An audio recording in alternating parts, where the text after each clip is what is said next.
un gran paso, ¿verdad? en en la cadena evolutiva, ¿sí? La bipedestación, las modificaciones que ocurrieron eh, durante las etapas evolutivas fueron trascendentales para que nosotros seamos animales bípedos, o sea, eh, manejemos, o sea, no nos paremos en dos piernas, ¿sí? Entonces, vitalmente, no es tan importante decir, una persona puede sobrevivir sin piernas, ¿verdad?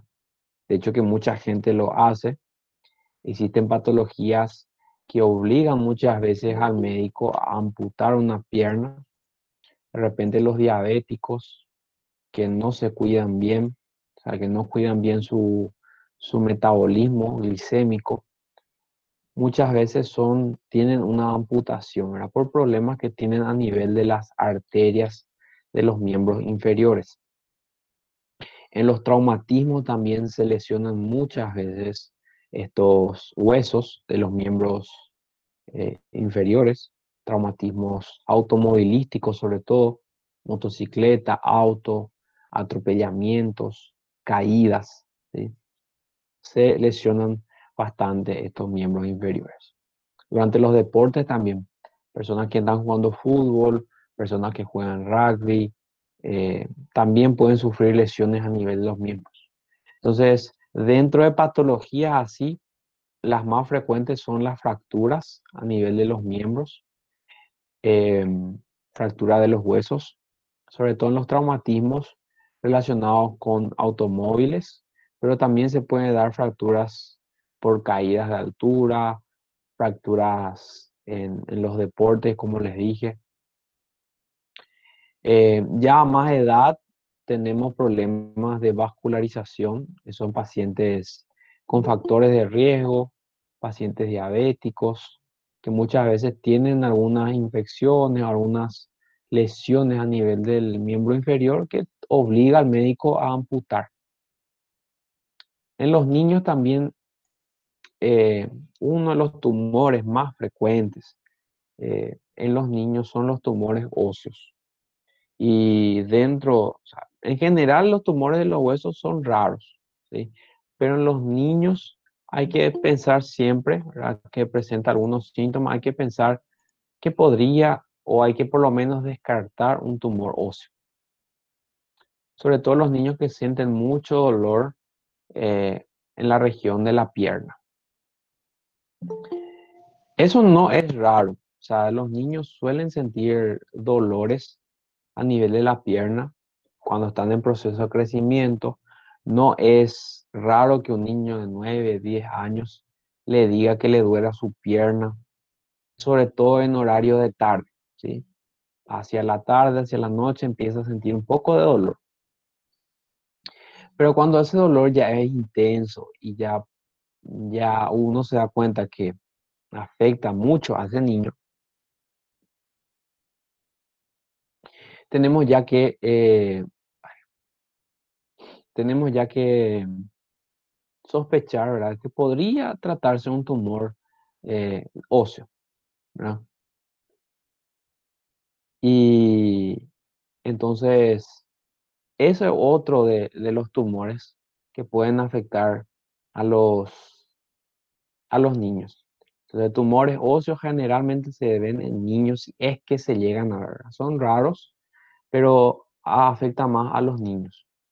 Y ahí justamente confirmó Betania, que conoce dos niños que tienen de media 9 años y los dos tienen tumores óseos. Entonces, eso generalmente se ve en niños como de esa edad, ¿verdad? De 9, 10, 11 años, ya que sienten mucho dolor en la pierna. Como les digo, que sientan dolor no es raro, ¿sí? En general los niños sienten dolor en las piernas. ¿Por qué? Porque ese hueso está creciendo, ¿verdad? Y son dolores de crecimiento. Pero cuando ya causa mucha molestia, ya es bien intenso, hay que sospechar, ¿verdad? Hay que sospechar por lo menos. Y llevar a consultar, hacer una radiografía para ver si ese hueso no tiene algún signo de que podría ser algo tumoral. exactamente, cuando ese dolor es muy intenso, ahí tienen que prenderse su lamparita. Pero si le dice, me duele la pierna, pero todavía camina, todavía juega, todavía corre, no, eso puede ser dolor de crecimiento, ¿verdad? Que es normal, ¿no? Pero esos dolores bien intensos hay que sospechar. Bueno, muy interesante tu aporte, Betania. Y entonces, es una patología ósea poco frecuente, o sea, no van a ver mucho, pero siempre hay que saber y hay que sospechar, ¿verdad? De todo. Bueno, ahí hay alguien que quiere unirse.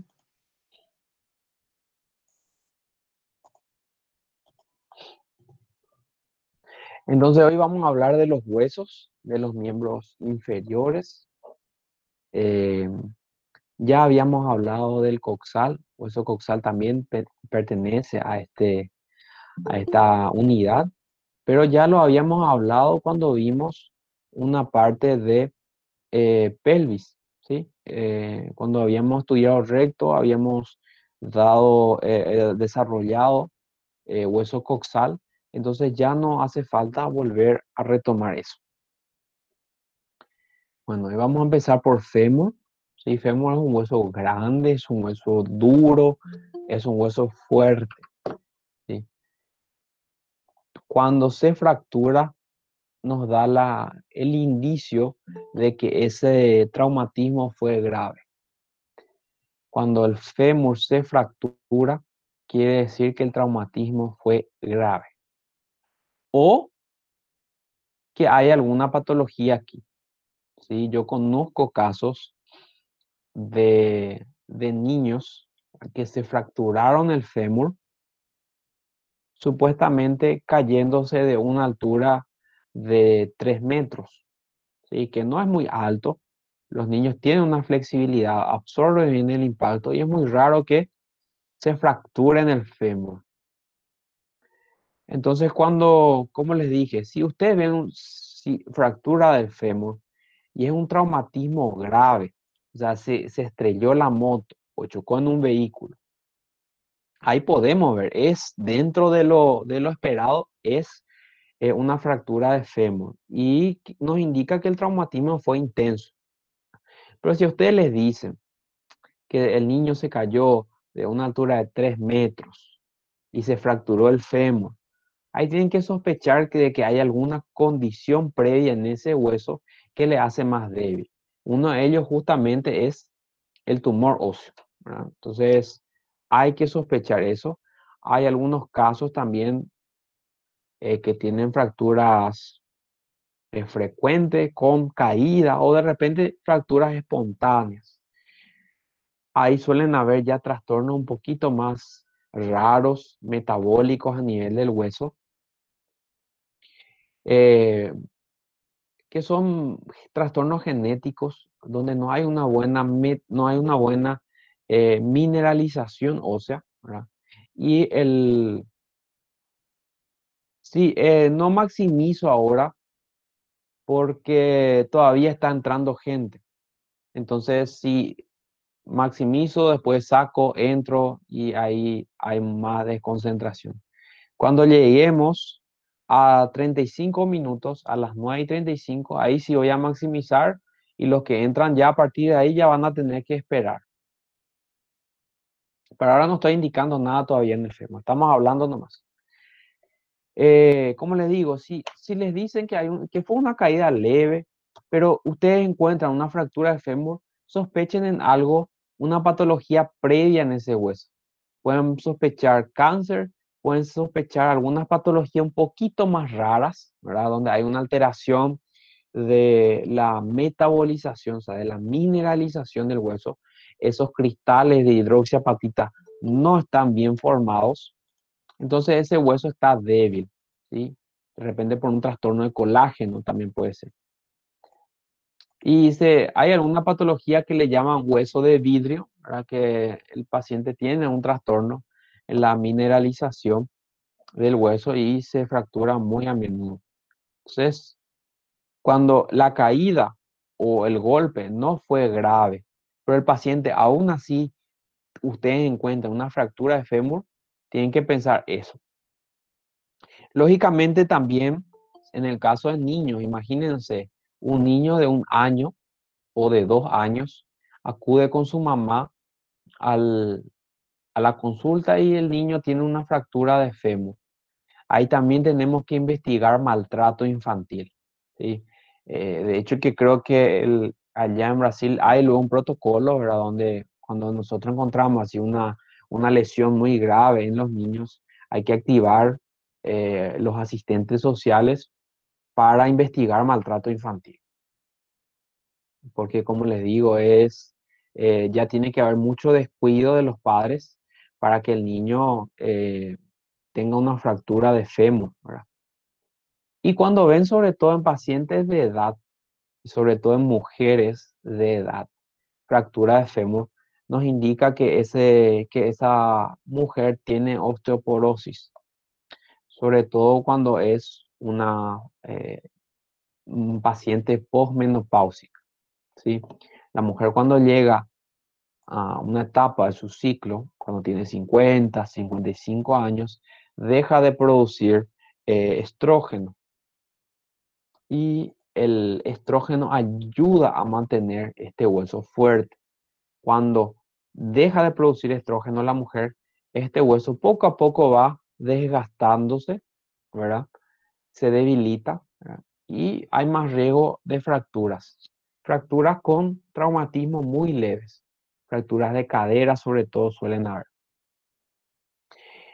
Em, Entonces, las mujeres que ustedes conozcan, que estén pasando por el periodo de la menopausia, ustedes tienen que pensar que esa mujer está perdiendo calcio durante ese periodo. Desde que inicia a unos 3 años más tarde, hay un periodo de mucha pérdida de calcio de mineral. El hueso se va desgastando en esa transición de los 3 años primeros al iniciar la menopausia. Entonces, cuando desprenden sus madres, sus tías o sus abuelas o lo que sea, cuando están ya iniciando, por iniciar la menopausia, cuando empiezan a tener ciclos irregulares, ustedes tienen que recomendarle que consuman calcio, ¿sí? El calcio es más efectivo durante las primeras etapas de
el ángulo es de 130 grados, que le llamamos ángulo de Rochet.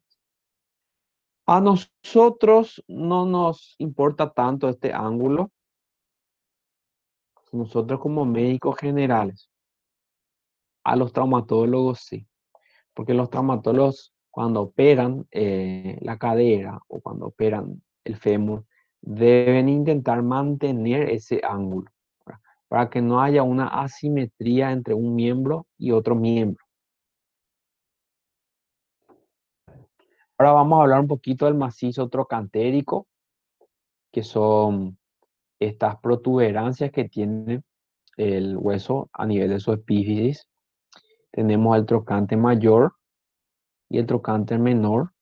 Ambos se encuentran en una posición lateral en comparación al cuello. O sea, cuando nos referimos al cuello,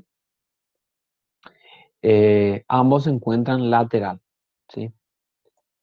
Aquí el más grande es el trocante mayor, se encuentra superior, ¿sí? Está aplastado transversalmente. Se describen algunas caras que vamos a estudiar ya. Y el trocánter menor, que está en una porción más inferior, está detrás del cuello y un poco lateral al cuello anatómico. ¿Está bien? Atrás, la unión entre los dos trocánteres es más evidente. Se unen a través de una cresta, una saliente, ¿sí? Que le llamamos cresta intertrocantérica. Por delante, la unión es un poquito menor, ¿sí? Solamente vemos una línea, ¿sí? Que une a ambos trocánteres. Esta línea es la línea intertrocantérica, que está marcada acá en negro.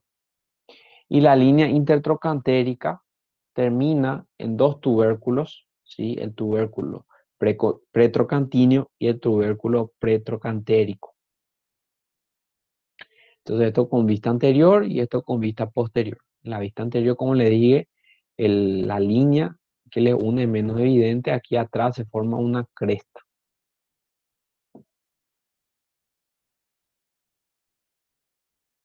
El trocánter mayor tiene dos caras, ¿verdad?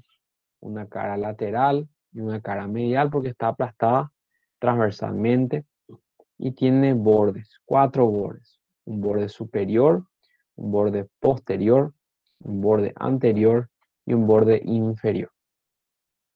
Bueno. Tanto en la cara lateral como en la cara medial vamos a tener inserciones musculares.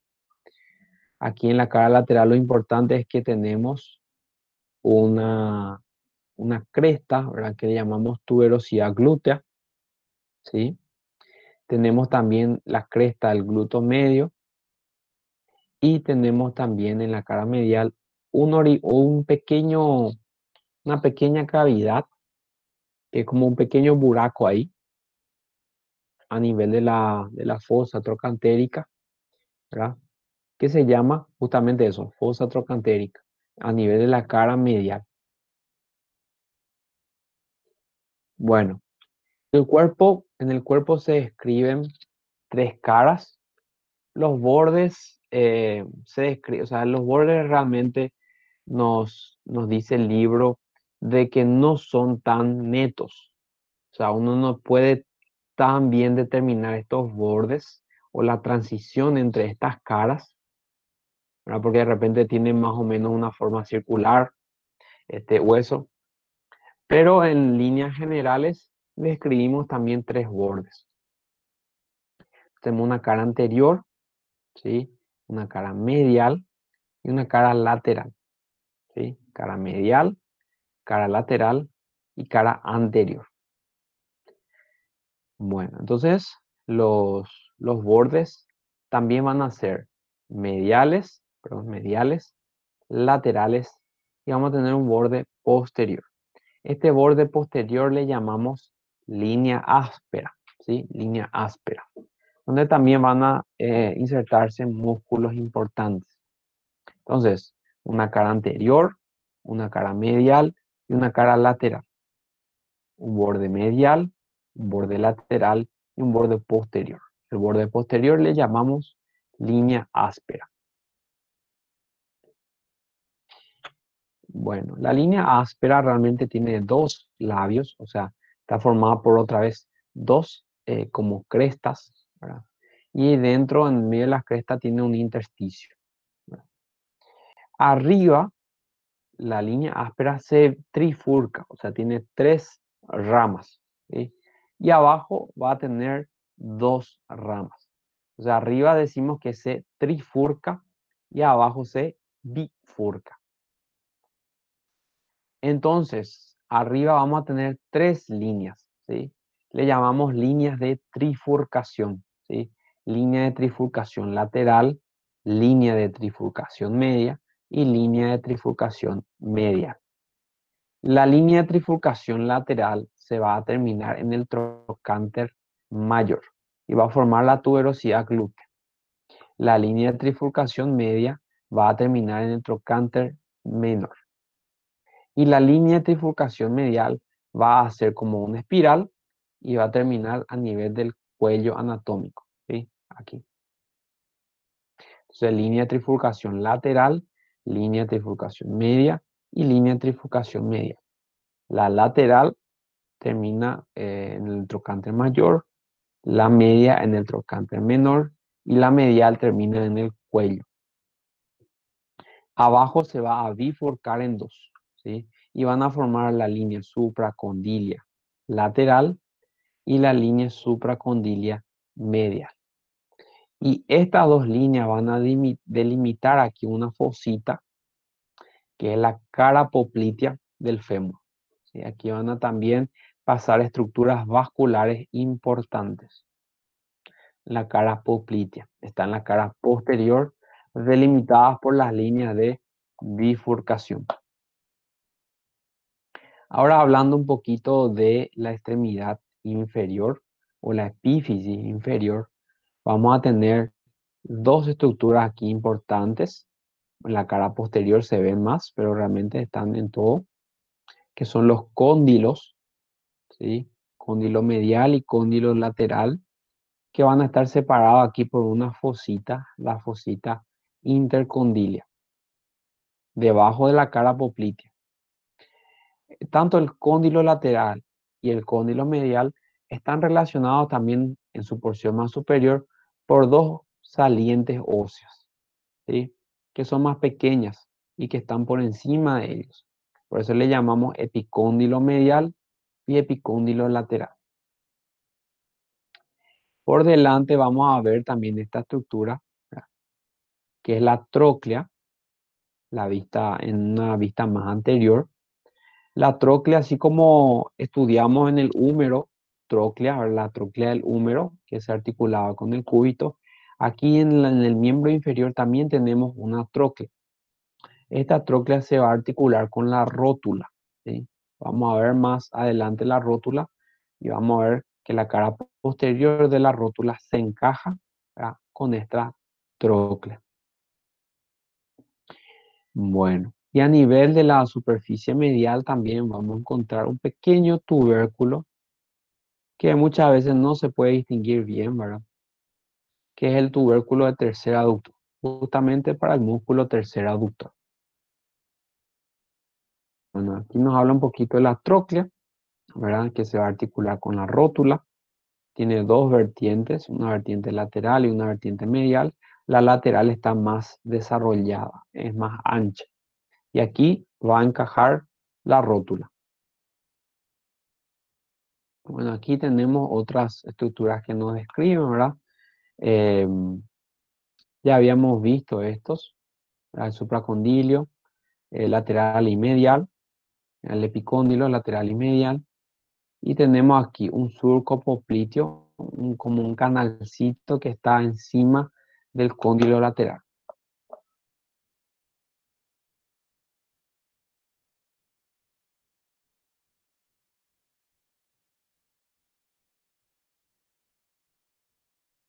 Bueno,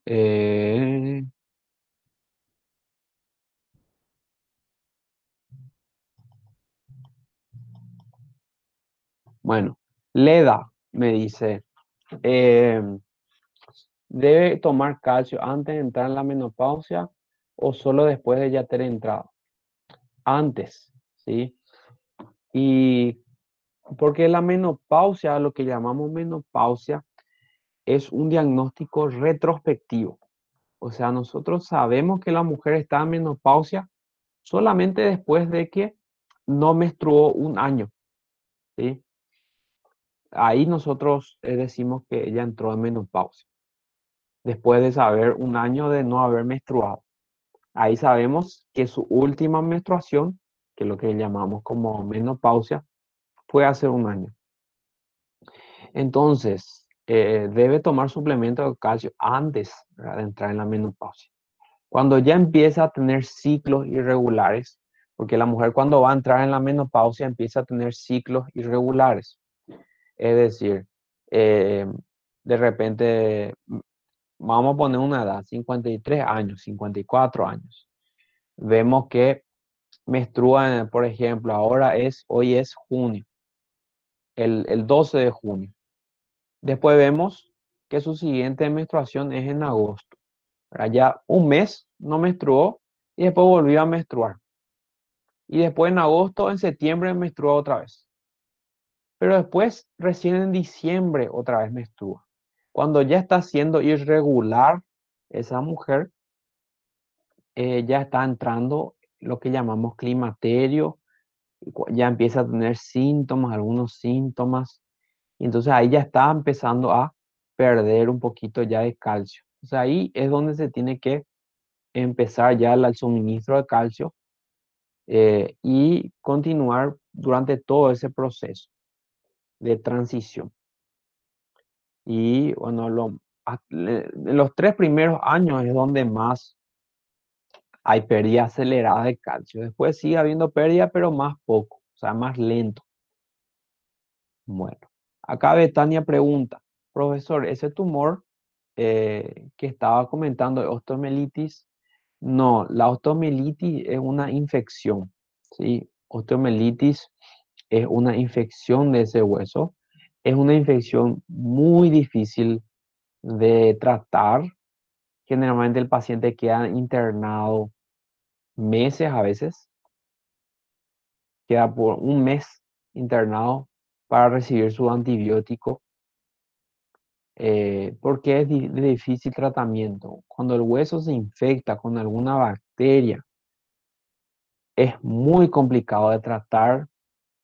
Hay veces que toman antibiótico por toda la vida, ¿verdad?, para mantener calmado esa bacteria que ya no salva, ¿verdad? Dependiendo también. Pero es una infección difícil de tratar, no es tan frecuente. La osteomelitis generalmente ocurre después de una fractura. Si el paciente, por ejemplo, tiene una fractura expuesta, se va, está jugando partido, se cayó muy mal y el hueso sale hacia afuera. El hueso sale hacia afuera, ¿sí? Sale hacia afuera. Entonces el hueso en ese nivel queda expuesto a todas las bacterias de la piel, a las bacterias del medio externo. Entonces lo que hay que hacer siempre es lavar bien ese hueso, ¿sí? Antes de cerrar esa, esa herida y poner el hueso en su lugar, hay que lavar bien, hay que con cepillo, con agua a presión, con jabón, con yodo, todo, ¿verdad? Y aún así nosotros tenemos riesgo. Entonces, estos generalmente van a seguir también antibióticos, los que tienen esas fracturas expuestas que se llaman, o sea, cuando el hueso sale hacia afuera y tiene contacto con, con, con el medio externo, hay que lavar bien antes de poder restituir, ¿verdad? También pueden haber osteomelitis como complicaciones en las cirugías. De repente hacen reemplazo de cadera o la cirugía, alguna cirugía que envuelva el hueso. También hay riesgo de que se complique con osteomelitis, sobre todo si las prótesis que se utilizan no están bien esterilizados. Dice, mi tío tiene unos 60 años y tuvo osteomelitis de los 9 años a los 9. Hizo diversas cirugías hasta hoy. Sí, es complicado el tratamiento de osteomielitis, por eso lo principal es prevenir, ¿sí? Prevenir. Cuando usted ven una fractura expuesta, vamos a ver qué es lo que son fracturas expuestas.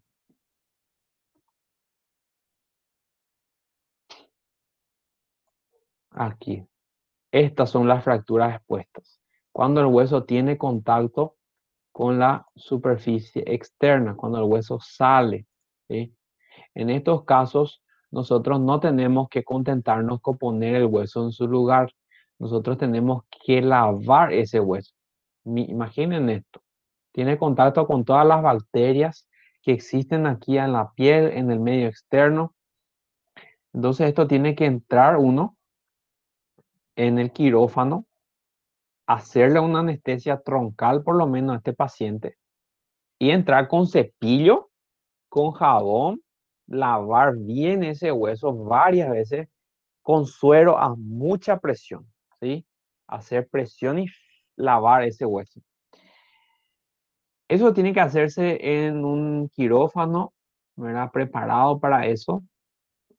Acá nosotros hacemos en la sala de trauma y le ponemos anestesia local al paciente, porque no tenemos disponible muchas veces quirófano para hacer un lavado más intenso, porque los quirófanos están ocupados para hacer otras cirugías más grandes. Y entonces tampoco podemos arriesgarnos de hacer una anestesia local, o sea, anestesia raquídea a ese nivel. Entonces lo que se suele hacer son anestesias locales que no son muy efectivas y el paciente llora de dolor. Muy triste realmente. Paciente accidentado, llega a las 9 de la noche, un sábado a las 10 y se le hace un lavado quirúrgico de anestesia local. Eso nunca tienen que hacer si es que ustedes no tienen, si tienen la posibilidad de contar con una anestesia troncular, por lo menos paralizar el nervio, ¿verdad? O una anestesia más profunda, ¿verdad? Con locales es una tortura, realmente es una tortura. Pero, como les dije, aquí en el sistema público tenemos muchas falencias. El quirófano de repente no está disponible. El traumatólogo, hay traumatólogos de guardia, pero a veces no están, ¿verdad? Y es complicado, ¿sí? Entonces, cuando generalmente hay muchos pacientes, suelen venir, siempre estas fracturas expuestas suelen venir justo cuando hay otros pacientes graves también. Llegan todos sábado de noche. Sábado de noche la urgencia es un circo. Entonces, se tiene que hacer en el local y lo que se hace es la anestesia local, pero eso no deben de hacer. O sea, si tienen las posibilidades, nunca hagan. Es una tortura para ese paciente. El paciente llora de dolor. Creo que va a ser el peor dolor de su vida. Pero tienen que hacer. No por eso, no porque el paciente llore de dolor, tienen que hacer o sea, tienen que igual hacer una buena limpieza, ¿sí? A ese nivel, porque lo que queremos es prevenir la osteomielitis. También se le puede dar un poquito de analgésico general y se le puede, en el caso de que el paciente no esté en estado etílico, se le puede hacer un sedante, ¿sí? Para disminuir el dolor. Pero normalmente estos pacientes vienen en estado etílico, o sea, están borrachos. Entonces no podemos hacer un sedante en estos casos. Entonces eso es la osteomielitis, es una. Ah, no, lógicamente se hace el toilet, se llama eso, toilet quirúrgico, para lavar, ¿sí? Después, eso se intenta cerrar por piel, ¿sí? Intentamos cerrar por piel para que eso quede cubierto. Y en otra ocasión se, se trata esa fractura al día siguiente o cuando tenga una disponible, ¿verdad? El traumatólogo para operar. Entonces lo que nosotros hacemos es el lavado, ¿verdad? El toilet quirúrgico que se llama, ¿verdad? Lavar bien eso. Si hay piel, cerrar por piel para que eso quede cubierto a ese nivel y inmovilizar, ¿verdad? Lo que se hace es inmovilizar con una férula, ¿verdad? Y cuando hay piel se intenta cerrar por apósito, con gasas estériles y con venda, ¿verdad? Cuando hay mucha pérdida de tejido, con gasa estéril y con vendas. Y se inmoviliza con una férula, ¿verdad? Y es lo que se hace hasta que haya disponible, ¿verdad? Quirófano y hasta que haya disponible traumatólogos, ¿verdad? Porque son los traumatólogos los que van a tratar esa fractura al fin y al cabo, ¿sí? Los que van a poner un tutor externo o van a poner una prótesis, porque también eso es otro problema que tenemos. Generalmente estas fracturas muchas veces necesitan prótesis, necesitan tutor externo. Estos son tutores externos, ¿verdad? Estos son tutores externos, ¿verdad? Que se colocan por fuera para poder el hueso, digamos que se inmovilice, ¿verdad? O muchas veces necesitamos otros tipos de prótesis y esos son caros, ¿verdad? Hay caros, son caros y el sistema público no cuenta con eso, ¿verdad? No cuenta. Entonces el paciente normalmente tiene que comprar esos. Ahí desde, yo creo que en reales van a ser unos 2.000 reales. Esos son los más baratos, los más chiquititos, ¿verdad? Hay algunos que, como dice Josiane, son intramedulares, son más largos. Los tutores externos son más caros. ¿Sí?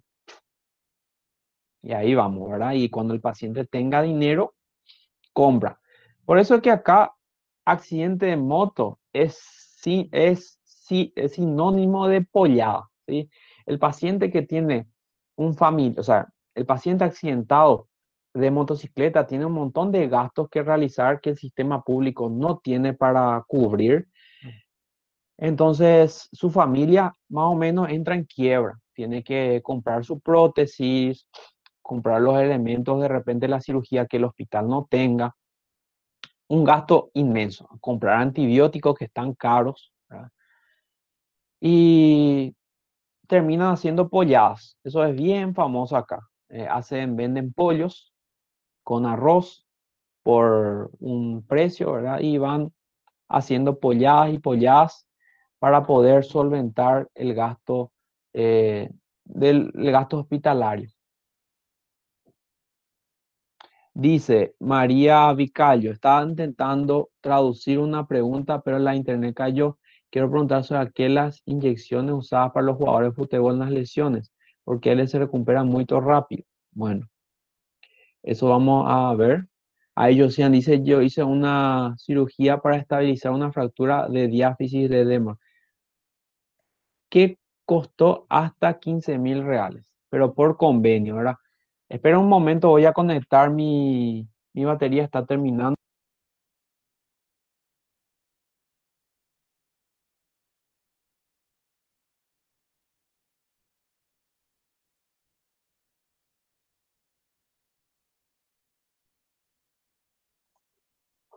Sí, eso es lo bueno del sistema único de salud que tienen ustedes.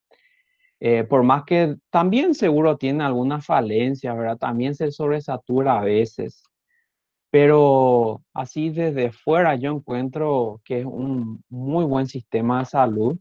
Eh, Realmente a veces no cuesta ni un centavo y pagan, o sea, son cirugías muy, digamos, caras, ¿verdad? Yo conozco, tengo una amiga, ¿verdad? Que ella es brasilera y su hijo también, ¿verdad? Nació en Brasil y tenía labio leporino. El SUS le pagó a ella el traslado a Sao Paulo, la cirugía, le pagó un hotel esos días que se quedó ahí y el pasaje de venida otra vez. O sea, todo fue cubierto. Inclusive creo que hace poco me comentaban de un caso de una cirugía que solamente se realizaba, la paciente era de Mato Grosso y la cirugía solamente la realizaban médicos del São Paulo, ¿verdad? Creo que en la USP, en el hospital de la USP. Y en el estado, Mato Grosso no tenían, ¿verdad? Los materiales necesarios ni los cirujanos para hacer esa cirugía. Y ello entró con un recurso, esa cirugía creo que costaba 200.000 reales, así en general. Entró con un recurso y lo que sí es que al final, después de mucho andar, también le cubrieron totalmente la cirugía. Entonces, es realmente muy bueno. O sea, el paciente no necesita gastar mucho dinero, no necesita estar haciendo recaudación, polladas, ¿verdad? Y eso, ¿verdad? Bueno, acá María Vicayo, yo no conozco esa inyección que se hacen los jugadores. Ya creo que ha de ser algún analgésico fuerte, ¿verdad? Algún analgésico que disminuya el dolor. Eh, no se me ocurre nada más. Pero esos son como los médicos deportivos son los que realizan esas intervenciones.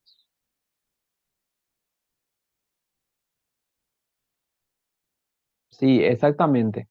El sistema, el SUS, realmente yo encuentro así, viendo desde fuera, muy buen sistema de salud. Tendrá también sus falencias, pero es mil veces mejor que de acá.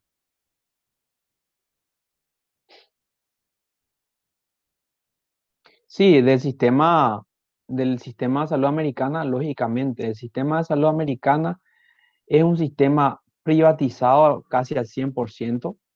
Tienen ellos planes digamos, donde tienen asistencia pública, ¿verdad? Para pacientes, pacientes que tienen un ingreso menor a $1.200, para pacientes mayores a 60 años, ¿verdad? Que son el Medicaid, el Medicare, ¿verdad? Pero aparte de eso es netamente eh, privado. Uno tiene que pagar un seguro, generalmente que le viene con su trabajo y paga en promedio $1.000, ¿verdad? O bueno, a partir de 600, depende del seguro. De 600 a $1.000 por el seguro médico, ¿verdad? Es muchísimo, es mucho dinero. Si uno no tiene seguro en Estados Unidos, uno tiene una cuenta enorme. Hace poco leí un caso de una paciente que no tenía seguro porque ella no estaba trabajando y se enfermó de coronavirus, tuvo COVID-19 y se fue a internar, se le hizo la prueba, no tuvo un caso grave, o sea, no tuvo un cuadro grave, nada más. Se fue, se hizo los análisis, se quedó creo que internada 2 días y la cuenta le vino $40.000. Ahí ella, esa cuenta no tiene cómo pagarla. Entonces es bastante corrupto, corrompido ese sistema donde el que es pobre no tiene buena salud o tiene miedo de ir al hospital. Eh, más de 30 millones de estadounidenses o no tienen seguro o su seguro no le cubre todo. Ellos realmente tienen miedo muchas veces de ir a consultar porque tienen miedo a la deuda, ¿verdad? Entonces retrasan mucho su ida al hospital. Eso cada vez eh, le suma más complicación a la patología, porque es un sistema casi 100% privado, ¿verdad? Y las compañías aseguradoras ofrecen planes muy caros, ¿verdad? Entonces es complicado, ¿verdad? Manejarse así, ¿verdad? Sobre todo para la gente pobre. Y el sistema europeo sí es bastante bueno, sobre todo eh, considerando lo que es España, Alemania. Ellos sí tienen digamos, un sistema muy bueno, ¿verdad? Que le cubra a toda la población prácticamente, pero que ellos sacan un impuesto del salario de la persona como forma de un seguro universal. ¿verdad? Le cubre todo también, todas las intervenciones, es rápido, ¿verdad? Solamente, o sea, es rápido en las urgencias, solamente un poquito lento a la hora de hacer consultas. A eso de ir y marcar consulta con tu médico de familia, tarda un poquito más. Pero en general el sistema europeo es muy bueno también. ¿Qué dice si, Synvisc One? ¿Qué es eso, Ludmile? ¿Qué es Synvisc One? No, no sé qué es eso, Ludmile. Dice María, dice que todos tenemos que luchar por la qualidade do SUS. Pois pode ser rico do jeito que for, se sofreu um acidente na rua, o socorro plaçamos. Y sí, eso es cierto. Yo creo, a mi parecer, es que deben coexistir ambos, salud pública y salud privada. Pero la salud pública es fundamental. Siempre tenemos que tener un sistema de salud pública de calidad. En Europa ellos entendieron ese concepto, ¿verdad? En Europa la salud pública no tiene nada que envidiarle a la salud privada. Sí, de repente hay gente que igual paga un seguro de salud privada, de repente para tener mayor comodidad o esperar menos tiempo o elegir sus médicos, pero el sistema de salud pública allá funciona 100%. Y lo mismo en el Brasil, ¿verdad? Tenemos que aprender a convivir el sistema de salud pública, el sistema de salud privada, pero siempre mantener y, digamos, tener un nivel alto en el sistema de salud pública, ¿verdad? Porque es el que todos usan, el que cualquiera puede usar, por más que tenga dinero, como ustedes dicen, igual debe usar el SUS, ¿verdad? En algún momento hay riesgo de que use, entonces tiene que mantener un sistema de calidad. Ah, ya. Ácido hialurónico. Ácido hialurónico no tiene. eh, Ese era el Cibinc, así. El ácido hialurónico no tiene, digamos, evidencias em, significativas. Es decir, ¿qué yo hablo de evidencia? O sea, ¿a qué me refiero cuando hablo de evidencia? Hay varios estudios con varias muestras, o sea, unas muestras grandes, donde ya podemos sacar a través de toda esa comprobación una conclusión, ¿verdad? Hay estudios que dicen o que muestran resultados buenos con el ácido hialurónico. Hay estudios que nos dicen que no hay tanta diferencia, o sea, que no hay una mejora significativa.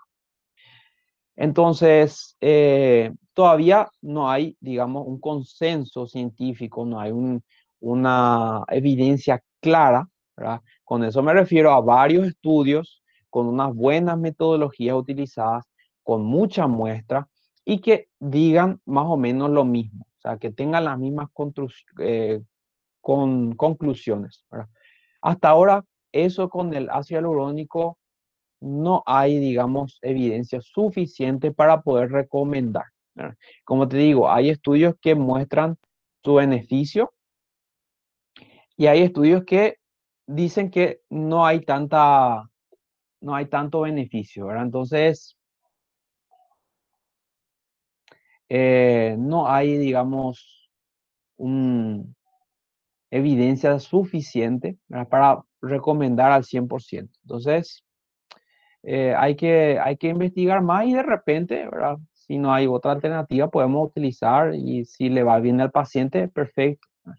Pero como te digo, hasta ahora mismo no hay todavía evidencia suficiente. Hay evidencia de que hay algunas mejoras, pero también otros estudios dicen que no hay ninguna mejora o no hay mejora significativa. Entonces están ahí. Vamos a ver más adelante si van haciéndose más estudios, metaanálisis para sacar una mejor conclusión. Luis Enrique, atendimiento primario y secundario de ella desde ya. Sí, el APS acá también hay pero eso va a ir mejorando, ¿verdad? Con el tiempo va a ir mejorando.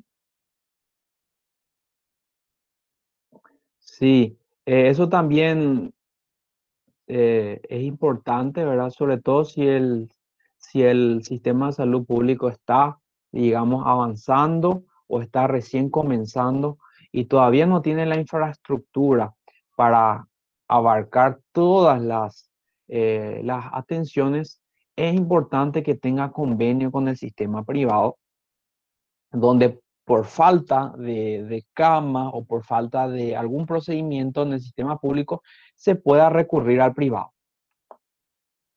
Entonces, eso es importante. Realmente el SUS es muy interesante, el sistema está muy bien elaborado, tiene como todo sistema, ¿verdad? Algunas falencias, pero dentro de lo que cabe es un buen sistema de salud. Bueno, vamos a seguir entonces. La rótula, ¿sí? La rótula es un hueso plano, ¿sí? Es un hueso corto. Se considera también, muchos autores lo consideran como un hueso sesamoideo. ¿Por qué? Porque está en la inserción de una terminación muscular y, y al estar en esa, o sea, en esa, no está, digamos, articulado realmente con un hueso, sino que está ahí flotando en inserciones musculares en el medio de un tendón, ¿verdad? Entonces, algunos autores lo describen como un hueso sesamoideo, ¿sí? Que eran huesos pequeñitos que solían estar en los engrosamientos de los tendones musculares. Pero realmente es un hueso propio e individual. Los huesos sesamoideos son inconstantes. La rótula no es inconstante, siempre aparece. Entonces se considera un hueso normal, corto y aplanado. Bueno, tiene una forma, una cara, digamos, triangular, donde tenemos una base y tenemos un vértice. ¿Sí? Es como le dije, es aplanado, entonces tenemos una cara anterior, una cara posterior, ¿sí? Y tenemos, por supuesto, también bordes, un borde lateral y un borde medial. En su cara anterior lo que podemos ver estas pequeñas estriaciones, ¿sí? Que dejan marcas. En el vértice se inserta el ligamento rotuliano. ¿Está bien?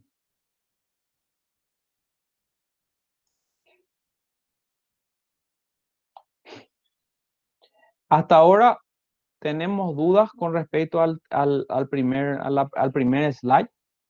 ¿Estamos bien? ¿Se entendió?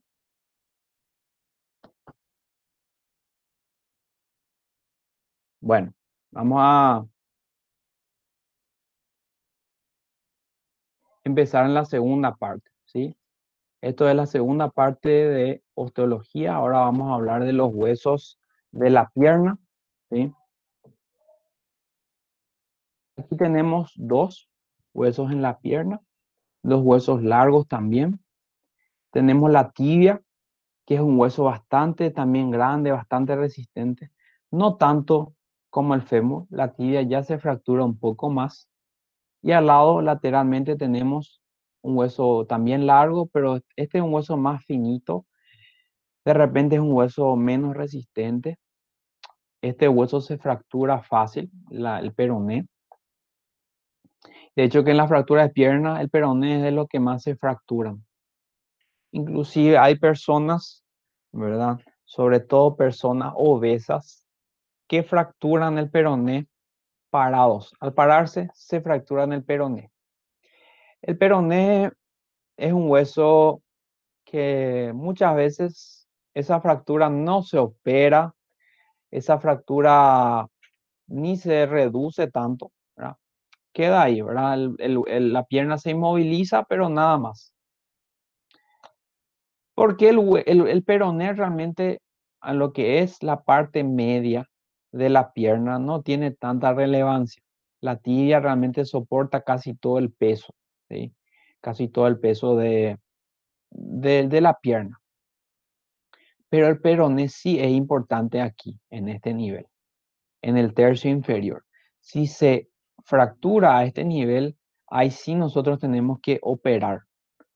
porque está en la zona articular. El tercio inferior del peroné sí se considera la superficie, digamos, o parte de la superficie articular, ¿verdad? Porque aquí tenemos la articulación con el astrágalo a nivel del tobillo, y aquí sí es relevante el peroné. Entonces, en general, el peroné, si se fractura, no se hace mucho, a no ser que la fractura sea aquí, a nivel del tercio inferior. Ahí sí tiene mayor relevancia. Vamos a hablar de la tibia. Es el hueso, así como teníamos en el antebrazo, teníamos un hueso lateral y un hueso medial, o sea, el radio y el cúbito. Acá también tenemos un hueso lateral y uno medial. La tibia representa el hueso medial. Se articula arriba, ¿verdad?, con el fémur, y abajo se articula, bueno, con el peroné, tanto arriba y abajo, pero abajo también se articula con el astrágalo, ¿sí? En la articulación del tobillo. Hacen como una prensa, tanto la tibia como el peroné, y le engarran ahí al tobillo, o sea, al astrágalo. Lo mismo, como es un hueso largo, vamos a tener una extremidad superior, una extremidad inferior y vamos a tener un cuerpo, ¿sí?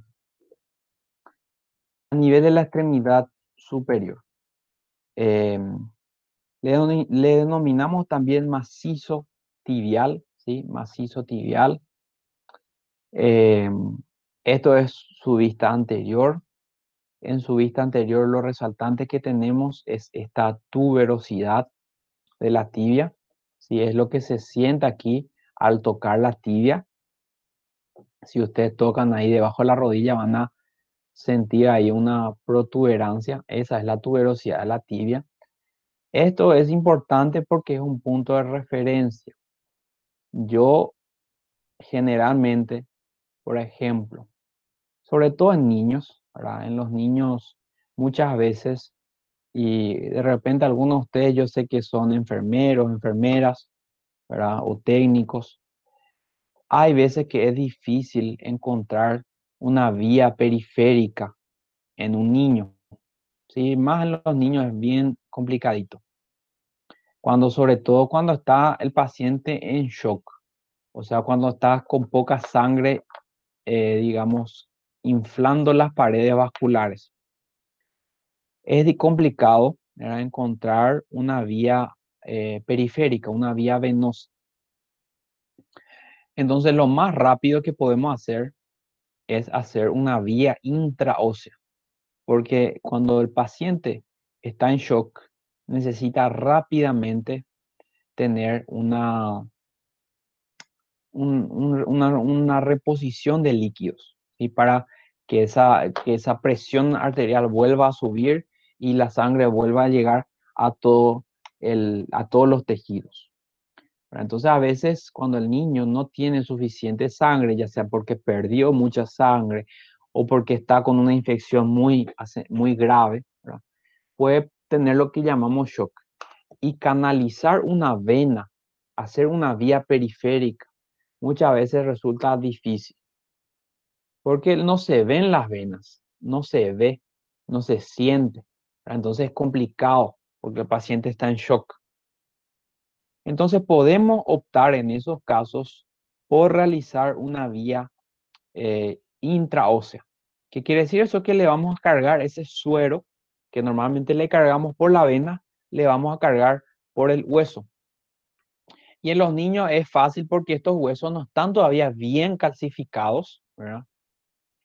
Y le podemos hacerlo a nivel aquí, a nivel realmente se ubica, o nosotros tenemos que sentir la tuberosidad de la tibia y bajarnos 1 o 2 dedos por abajo, ¿verdad?, más o menos a este nivel.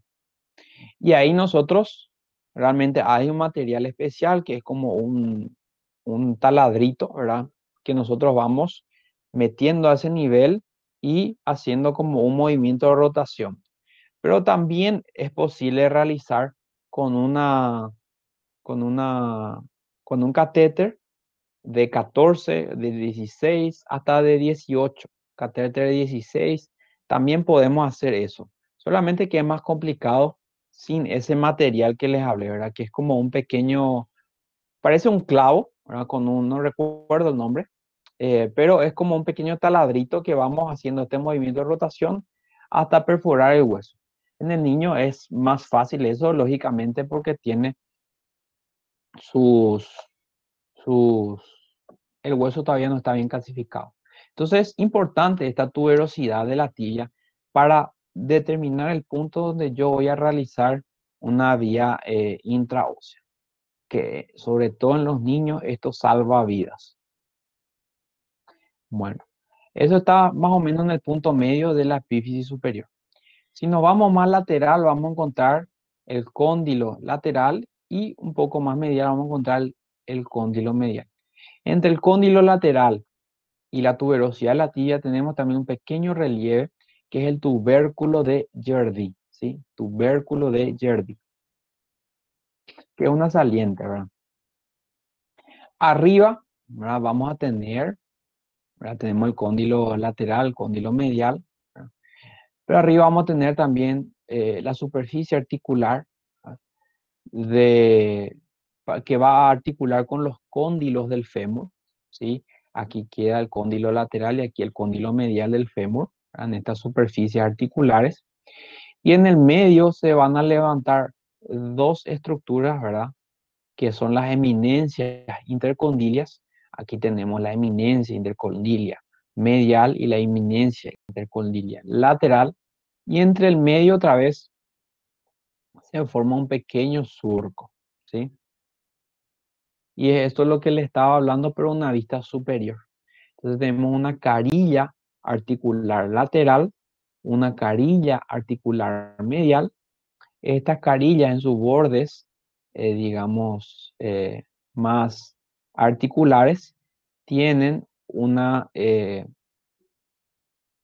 saliencia, ¿sí? Aquí le llamamos tubérculo intercondilio lateral y el tubérculo intercondilio medial. En el medio de estos tubérculos se forma una escotadura, como un surco, ¿sí?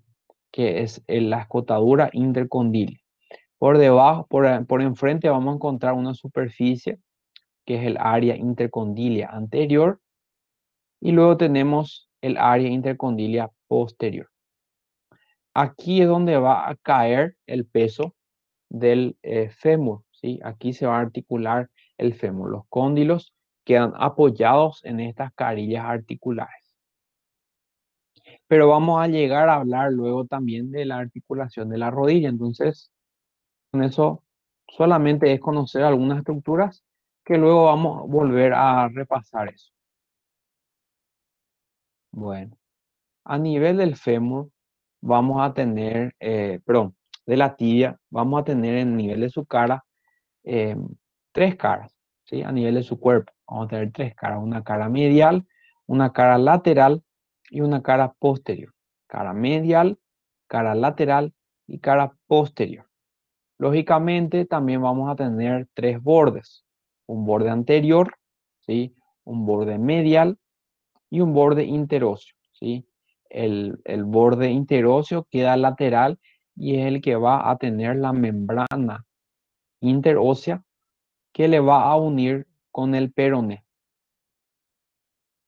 Y entonces tenemos una cara posterior, una cara medial y una cara lateral. Un borde anterior, un borde medial y un borde interóseo. Y en el interóseo es donde va a insertarse la membrana interósea, ¿sí? Aquí es donde vamos a tener la membrana interósea que me va a unir la tibia con... Hay un camión que está pasando, disculpen. Eh, entonces, tenemos cara medial, cara lateral y cara posterior. Borde anterior, borde medial y borde interóseo. El interóseo es el que se va a unir aquí con el borde también interóseo del peroné. Y el peroné queda en un plano un poco más posterior, ¿verdad? A la tibia, queda un poquito más hacia atrás y se une, ¿verdad? También a través de la membrana interósea. Bueno, con respecto al borde anterior, vamos a ver que forma como una letra S alargada. Esta S alargada le llamamos S itálica, ¿sí? Empieza lateral a la tuberosidad y termina abajo a nivel del maleolo medial. Esta saliente aquí es lo que llamamos maleolo medial. Entonces, este el borde anterior tiene una forma de S itálica. No es tan importante recordar eso. En la extremidad inferior vamos a tener una cara anterior, una cara lateral, una cara posterior, una cara medial y una cara inferior, ¿sí? Y tiene una saliente, ¿sí? Que es el maleolo medial, que es lo que vamos a sentir cuando nosotros tocamos el tobillo, ¿sí? Si ustedes tocan su tobillo van a sentir una superficie ósea dura ahí y más o menos cuadrangular. Ese es el maleolo medial, ¿sí? Y al otro lado, al lado lateral, también sentimos una superficie así. Ese es el maleolo lateral. El maleolo medial corresponde a la tibia, el maleolo lateral corresponde al peroné.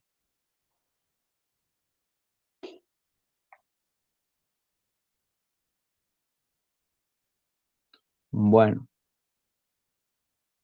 ahora hay aquí preguntas. Dice María, ¿la punción de esa vía intraósea es feita pelo médico cirujano o médico ortopedista? Bueno, esa vía la puede hacer un pediatra, ¿sí? Realmente la tiene que hacer un pediatra. Inclusive el enfermero también puede hacerlo, ¿sí? Porque ahí lo que queremos es salvar una vía. La vía intraósea se llama eso. Pero si en el hospital cuentan con médicos más especializados y no va a tardar mucho tiempo en acudir a a ese lugar, se puede esperar, ¿verdad?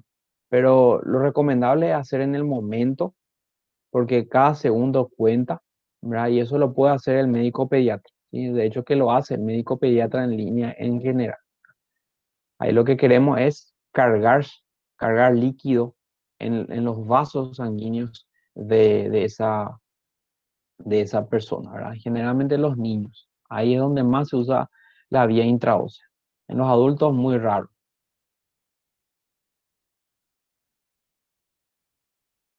Entonces, ¿entendimos hasta acá?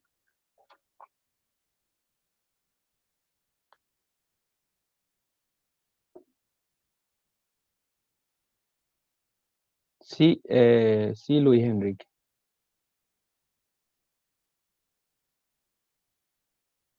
Entonces, estamos entendiendo. ¿Sí? El peroné es el hueso largo, lateral, ¿sí? Que queda a la tibia. También se le llama fíbula, ¿sí? Es el nombre clásico, ¿ah? Pero mayormente lo van a encontrar como peroné, ¿sí? Es un hueso largo también, tiene una extremidad superior, una extremidad inferior y tiene un cuerpo, pero es un hueso muy finito, o sea, es un hueso bastante débil, digamos. Eh, no tiene un cuerpo muy resistente, es bastante fino, como les dije. Se articula con la tibia, sí, a nivel superior y a nivel inferior. También a través de la membrana interósea tiene relación con la tibia y abajo se articula con el astrágalo, ¿sí? En la articulación del tobillo. Lo mismo, es un hueso largo, tenemos una extremidad eh, superior, una extremidad inferior y tenemos también un cuerpo, ¿sí? O una diáfisis. La extremidad superior, ¿verdad? Tiene como una superficie un poco más gruesa que llamamos cabeza. De la cabeza sale una protuberancia que llamamos apófisis estiloides o también le llamamos vértice de la cabeza. Y la cabeza en la unión con lo que es el cuerpo o lo que es la diáfisis tiene un estrechamiento que llamamos cuello. ¿sí? Y a nivel de la cabeza también vamos a encontrar una superficie articular, ¿sí? Que se articula con la porción lateral o el cóndilo lateral de la tibia, ¿sí? Entonces, en la porción medial de la cabeza vamos a encontrar, ¿sí? La superficie articular para para la tibia, ¿sí?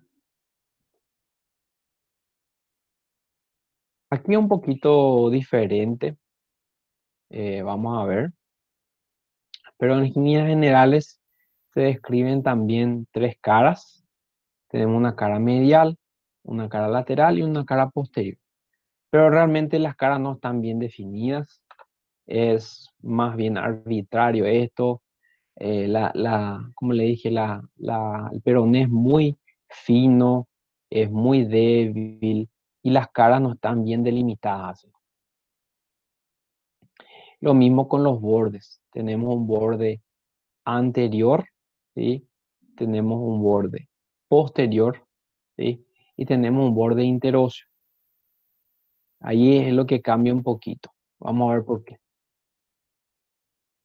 Entonces, esta es la vista anterior. Acá lo que pasa es que este borde interóseo realmente no es que separa dos caras. Anteriormente habíamos visto que en los huesos, tanto en el fémur como en la tibia, los bordes separaban las caras.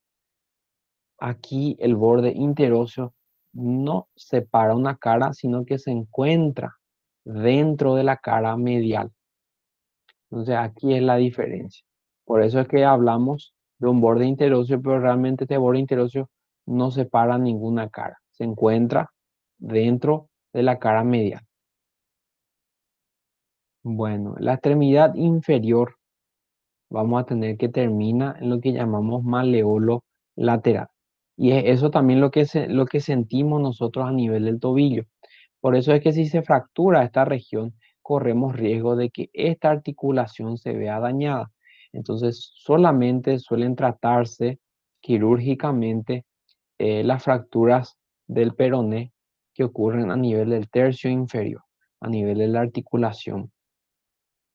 Bueno, entonces tenemos ya el maleolo lateral y tenemos el maleolo medial.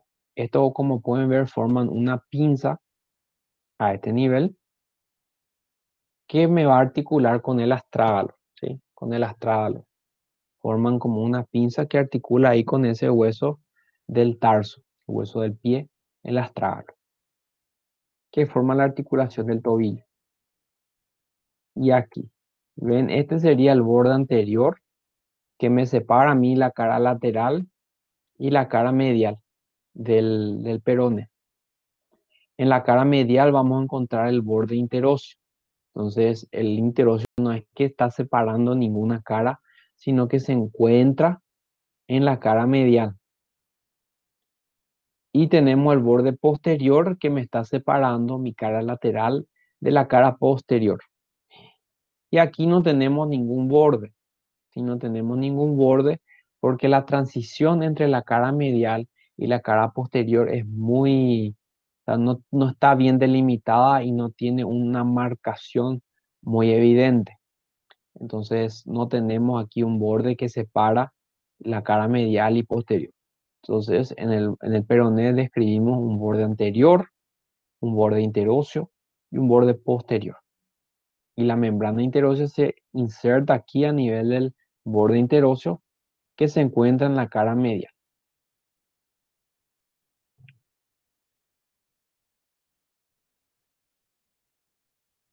Bueno, hasta ahora estamos bien, estamos entendiendo.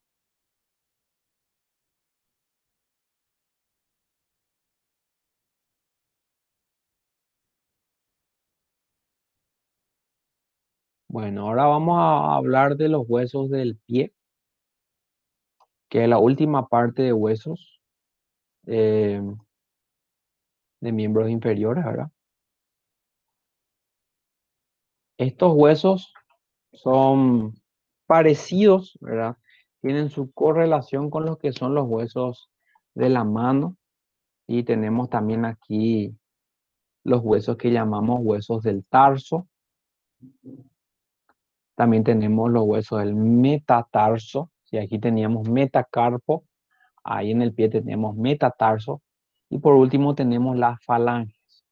¿Sí? Bueno,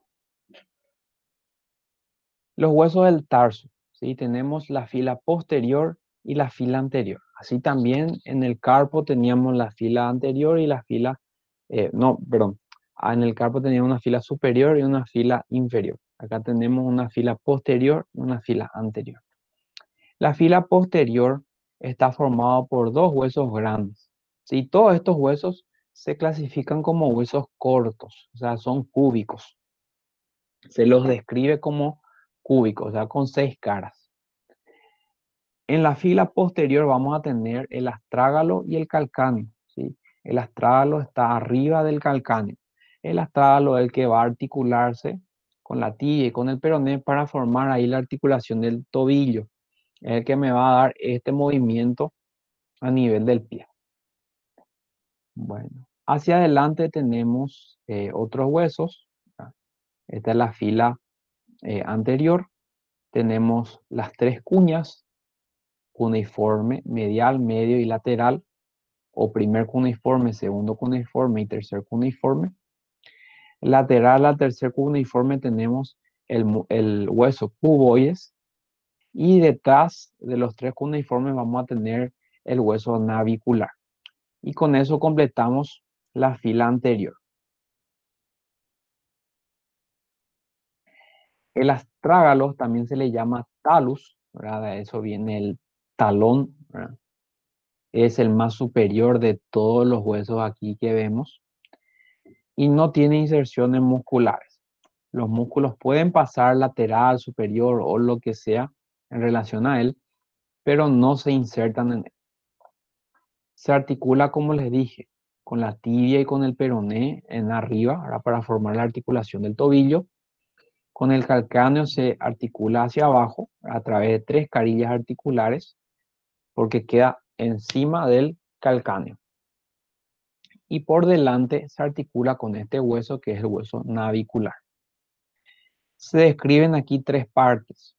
Tenemos una cabeza, tenemos un cuello y tenemos un cuerpo. ¿Sí? Se describen estas 3 porciones en el hueso astral. Y como es un hueso corto, tenemos 6 caras. ¿Sí? Superior, inferior, lateral, medial, anterior y posterior. En la cara superior lo que vamos a tener de relevante es la tróclea astragalínea, ¿verdad? Que es esa superficie articular, ¿verdad? Que va a articularse con la tibia, sobre todo, y con parte del peroné, a este movimiento, ¿sí? Esta es la tróclea astragalina y en el medio va a quedar la garganta de la tróclea. ¿Sí? La tibia entonces se apoya en eso y tiene ese movimiento que me da la flexión y la extensión del pie. Bueno, en la cara inferior habíamos dicho que se articula con el calcáneo mediante 3 carillas articulares, la anterior, la media y la posterior. Entre la media y la posterior tenemos un surco que llamamos surco astragalíneo. Esto con respecto a la cara inferior. En la cara medial y en la cara lateral vamos a tener las superficies articulares para los maleolos, para el maleolo lateral y para el maleolo medial. ¿Sí? El maleolo lateral del peroné, el maleolo medial de la tibia. ¿Sí? La cara medial va a tener una forma, o sea, la carilla tiene una forma de letra coma. Parece una coma. Creo que le llaman viérgula, ustedes. Y en el maleolo lateral tiene una forma triangular. ¿Sí? Aquí se articula el maleolo lateral. Y hacia abajo tiene una pequeña saliente ósea, ¿verdad? Que le llamamos apófisis lateral. En la cara anterior se va a articular con el hueso navicular, ¿sí? Y en la cara posterior va a tener un surco, ¿verdad? Donde va a pasar el tendón flexor largo del dedo gordo, ¿sí? Eso con respecto al astrágalo. Ahora vamos a hablar del calcáneo. El calcáneo también se encuentra en la fila posterior, está por debajo al astrágalo. También tiene 6 caras, o sea, también se describen 6 caras: superior, inferior, lateral, medial, anterior y posterior. Se articula con el astrágalo mediante 3 carillas articulares arriba, hacia arriba, y hacia adelante termina articulándose aquí con el hueso cuboides, ¿sí? Hacia adelante. Se articula con el astrágalo y hacia adelante con el cuboides. Entonces en la cara superior, ¿verdad? Vamos a tener la articulación con el astrágalo, ¿verdad? Mediante 3 carillas articulares, la anterior, la media y la posterior. Entre la media y la posterior tenemos un surco astragalino. En la cara inferior vamos a tener algunas salientes óseas, importantes. Tenemos la tuberosidad del calcáneo, que es una protuberancia ósea a ese nivel. Tenemos el tubérculo del calcáneo, que queda en una porción más anterior. Bueno, también tenemos carillas mediales y laterales. No tienen articulaciones con ningún hueso estas carillas, pero dejan como un canal donde van a pasar estructuras vasculares y tendinosas importantes. Entonces, a nivel de la cara medial, ¿verdad? Tenemos unos surcos, ¿verdad? Esto le llamamos canal calcáneo medial, donde vamos a tener surcos para algunos tendones y también van a eh, transcurrir vasos sanguíneos a este nivel. Y si ustedes tocan ahí la porción medial de, de su pie, ¿verdad? Más o menos a este nivel van a poder sentir a veces, ¿verdad? El paso, ¿verdad? O digamos, el pulso a ese nivel de alguna arteria, ¿sí? La arteria tibial posterior que pasa a ese nivel. Bueno, entonces carilla medial, o sea, la cara medial del calcáneo sirve como canal para estructuras importantes, ¿sí? Vasculares y tendinosas.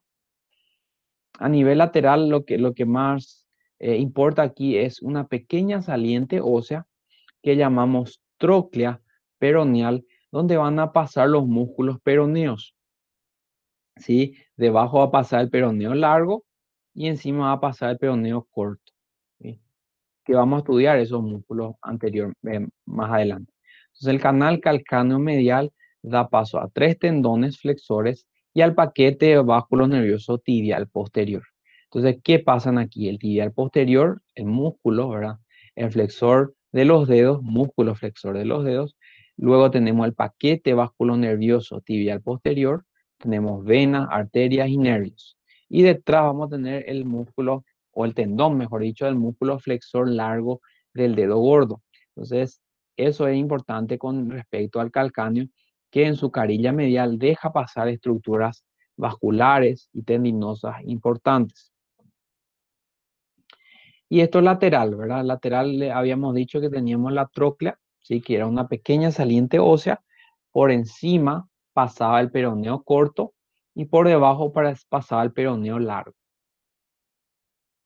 Porque el peroneo largo termina aquí debajo, o sea, pasa por debajo en la región plantar del pie, ¿verdad? Sin embargo, el peroneo largo termina aquí a nivel del metatarsiano. Bueno, en la cara anterior habíamos dicho que se articula con el hueso cuboides, ¿sí? Y en la cara posterior lo que tenemos importante es este tendón, que es el tendón de Aquiles, ¿sí?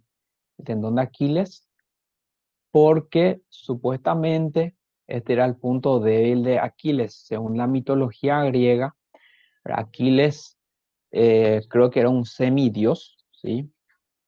Él se fue a bañar en el, en el río del Tártaro, creo que llamaban, o sea, en el reino del inframundo, en un río que daba poderes, ¿verdad?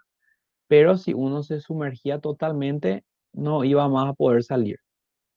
Entonces, ¿qué pasa? Aquiles se sumergió en ese río y su mamá le atajó a Aquiles por el talón, por ese nivel. Entonces, Aquiles estaba totalmente bañado por el río que le daba poder, menos a nivel del calcáneo, y menos a ese nivel porque su mamá le atajaba a ese nivel, por eso es que Aquiles solamente era débil eh, a este nivel, ¿verdad? A nivel, ¿verdad? Del calcáneo. Por eso este que le llama se le llama el tendón de Aquiles, y porque está a este nivel. Y el tendón de Aquiles también se suele decir como algo de debilidad, ¿sí? Que ese es su tendón de Aquiles, o sea, ese es su debilidad. Bueno, y ya saben por qué. Entonces aquí se inserta este tendón importante que va a hacer o se va a insertar ahí el músculo gastrocnemio, que son básicamente los gemelos, lo que vemos aquí, los gemelos. Bueno, el cuboides se encuentra ya en la línea anterior del, perdón, del tarso. Tenemos aquí que se articulan con varios huesos, hacia atrás con el calcáneo, hacia adelante se articula con el metatarso número 4 y el metatarso número 5. Tenemos que medialmente se articula con la cuña lateral o el cuneiforme lateral, y también tiene articulación con el navicular, ¿sí? Entonces se articula con 5 huesos. También en su hueso cuboide, ¿verdad? Que se describen 6 caras. Bueno, entonces en la cara inferior lo que vamos a ver de resaltante es esta saliente ósea, por delante de la cual vamos a ver un surco. Y a este surco, a este nivel pasa el músculo peroneo largo, que habíamos visto que también pasa lateral al calcáneo. Pasa por debajo y pasa por este surco a nivel anterior, ¿verdad? De la tuberosidad del cuboides. El hueso navicular también es un hueso cuboide, ¿verdad? Es un hueso corto. También describimos 6 caras. Se articula hacia adelante con el cuneiforme medial, el intermedio y el lateral. También lateralmente tenemos la articulación con el cuboides y hacia atrás tenemos la articulación con el astrágalo. El navicular en su porción medial tiene una saliente ósea que es la tuberosidad navicular, donde se inserta el músculo tibial posterior. Bueno, los cuneiformes también le llamamos cuñas. Son 3 huesos que quedan uno al lado de otro. Tienen forma cuboide también, son huesos cortos y articulan aquí con una serie de huesos. El cuneiforme medial, aquí hacia adelante con el primer metatarsiano, ¿sí? También con el segundo metatarsiano a este nivel más anterior, con el cuneiforme intermedio y detrás con el navicular, ¿sí? Con 4 huesos entonces. El cuneiforme intermedio, ahora se va a articular con el cuneiforme medial y cuneiforme lateral. Hacia adelante vamos a tener la articulación con el segundo metatarsiano y detrás vamos a tener la articulación con el navicular. Bueno, el cuneiforme lateral se articula con el segundo, con el tercero y con el cuarto metatarsiano. Se articula con el cuneiforme intermedio y el cuboides, y detrás se articula también con el navicular. Entonces se articula con 6 huesos.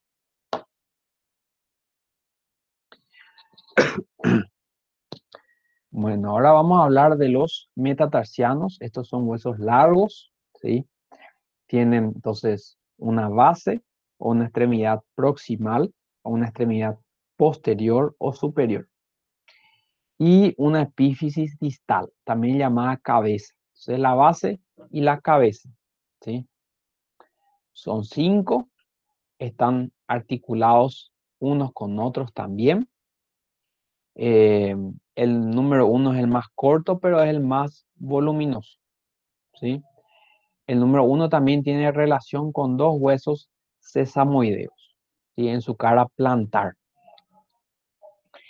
Y se articulan aquí atrás con los cuneiformes y con el cuboides, ¿sí? El primer metatarsiano y el quinto metatarsiano tienen inserción para el peroneo largo, ¿sí? El primero.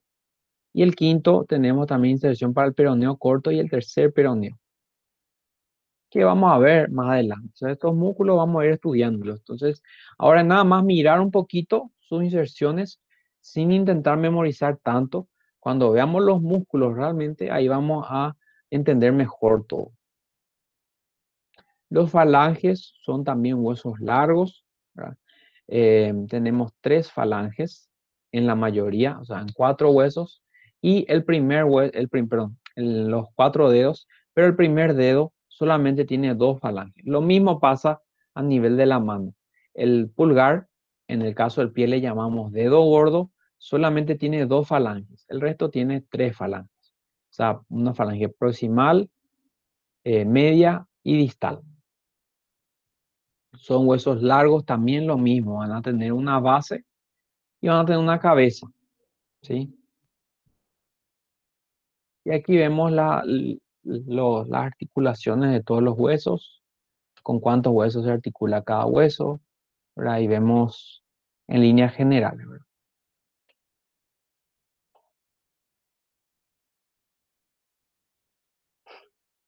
Bueno, el hallux valgus es lo que llamamos juanete, ¿sí? Vamos a ver a qué se refieren. Esperen un momento, voy a decir.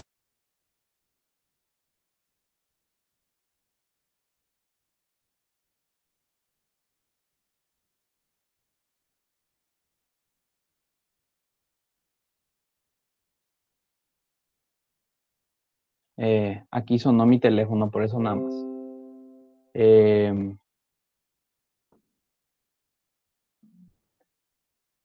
¿Qué es esto? ¿Verdad? Lo que llamamos juanete. Lo que llamamos valgus, ¿sí? Valgus es la dirección, ¿sí? Cuando sale hacia este nivel, o sea, cuando se tuerce o cuando la convexidad es externa, le llamamos valgus, ¿sí? Varo es cuando pasa al contrario, ¿sí? Pero hallux varo no existe. Pero, por ejemplo, vamos a ver aquí otra imagen, eh, varo y valgo. Aquí. Entonces, valgo y varo son diferentes, ¿verdad? Entonces, esto es valgus, ¿sí? O valgo, también se le llama. Y a este nivel, ¿qué es lo que pasa? Esta articulación entre la primera metatarsiana y la primera falange se deforma, ¿sí? Se deforma. Es decir, cambia, se distorsiona. En vez de estar recto, sale hacia afuera. Eso generalmente eh, ocurre, ¿verdad? Hay personas que tienen una predisposición ya, ¿verdad? La articulación de repente ya se forma un poco así, ¿verdad? Pero normalmente se ve más bien en mujeres que utilizan plataforma o salto alto, ¿verdad? Los tacos, ¿verdad? Tacos altos. Entonces, ¿qué pasa? Normalmente el zapato, ¿verdad? El salto alto, carga mucho el peso sobre los deditos de hacia adelante, ¿verdad? Y a su vez presiona también los dedos para que estén muy juntos. Entonces, eso hace con que esa articulación se deforme y salga hacia afuera, ¿verdad?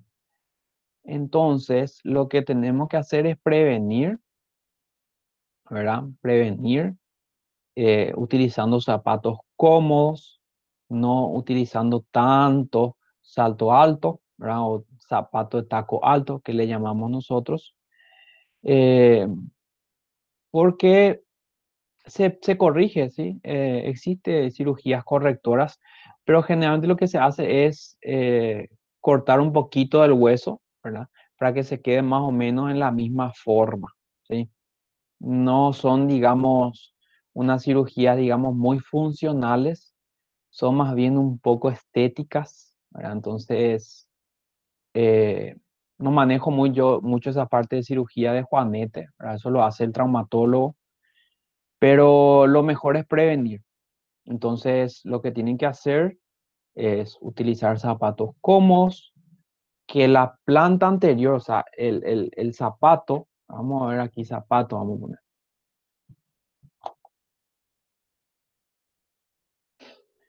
que la parte anterior del zapato, o sea, esta parte no sea muy ajustada, o sea, que no tenga esa punta, ¿verdad? Como ustedes pueden ver, generalmente los zapatos de salto alto tienen mucha punta, o sea, los dedos quedan muy comprimidos, no quedan así, quedan muy juntos.